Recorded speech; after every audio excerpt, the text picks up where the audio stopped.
خشع منك. ولكن الإنسان إذا كان مؤمن لله سبحانه وتعالى إذا دخل المسجد يكون مرتاح. ومن عرف أن الوقت كالذهب بل أغلى وأنفس فلا يضيعه في غير موضعه.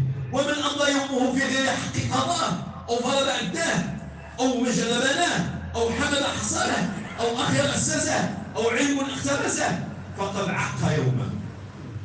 وولد ما معناه ما من يوم ينشق فجره إلى وينادي يا ابن آدم أنا خلق جديد وعلى أعمالك شهيد فتزود مني فإني لا أعود إليك يوم القيامة.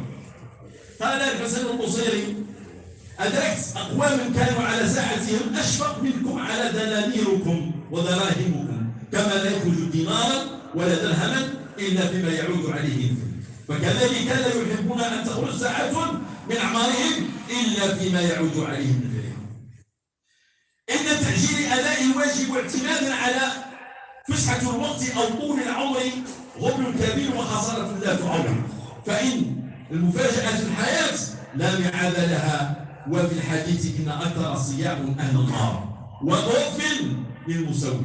وما تسوي إلى تقرير ما طلب منك في وقته فتتراكم الواجبات وتقطر الهمة ويتحقق العجز وإن ذلك لهو خسران مبين. فعمر العبد قيد لأعماله الصالحة المقربة له من الله تعالى والموجبة له جزيل الثواب في الآخرة. وهذه هي السعادة التي لها يكدح العبد ويسعى من أجلها وليس له منها إلا ما سعى. أقول قولي هذا واستغفر الله العظيم لي ولكم.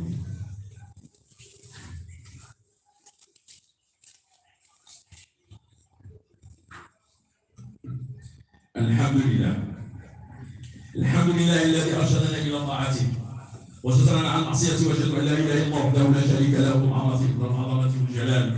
وأشهد أن سيدنا محمد عبده ورسوله ورسوله أرشاد العباد. اللهم صل وسلم وبارك عليه وعلى آله وأصحابه.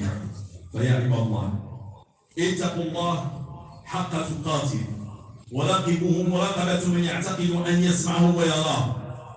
اتقوا الله فيما أمر وانتهوا عما عنه نهى وجزر. واعلموا أن الدنيا دار الممر وأن الآخرة دار المقر. فخذوا من ممركم لمقركم ولا تحتكوا أسراركم وعند من يعلم مصاركم. اتقوا الله في السر والعلن واتركوا الفواحش ما ظهر منها وما بطن ولا تغتروا بالعيش الحقير فالعمر كله قصير والباقي منه هو اليسير. فإن الحساب عسير والناقض بصير فكيف تحصون منه وعليكم قدير.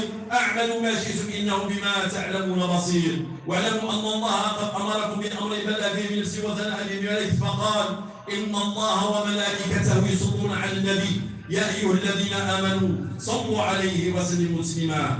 اللهم صل وسلم وبارك على سيدنا محمد عبدك ورسولك البشير النذير سيد العالمين. وارض اللهم عن خلفائه الأربعة أبي بكر وعمر وعثمان وعلي وعن الستة الباقين من العشرة وعن آل بيته وأصحابه وتابعين وتبعهم بإحسان إلى يوم الدين. اللهم أعز الإسلام والمسلمين وأذل الشرك والمشركين ودمر اليهود وأعوانهم من المستعمرين. اللهم شتت شملهم وفرق جميعهم وخالف بين كلمتهم وامحِ اثرهم واقطع دابرهم واجعل تدبيرهم في تدبيرهم وانزل بهم بأسك الذي لا يرد عن القوم المجرمين. اللهم اغفر للمسلمين والمسلمات المؤمنين والمؤمنات الأحياء منهم والأموات. اللهم أصلح الذات بينهم وألف بين قلوبهم واجمع شملهم ووحد كلمتهم واعطهم من الخير فوق ما يرجون واصرف عنهم من السوء فوق ما يحذرون. اللهم اجعل هذا البلد آمنا مطمئنا سخاء رخاء وسائر البلد المسلمين. اللهم ادفع عنا الغنى والربا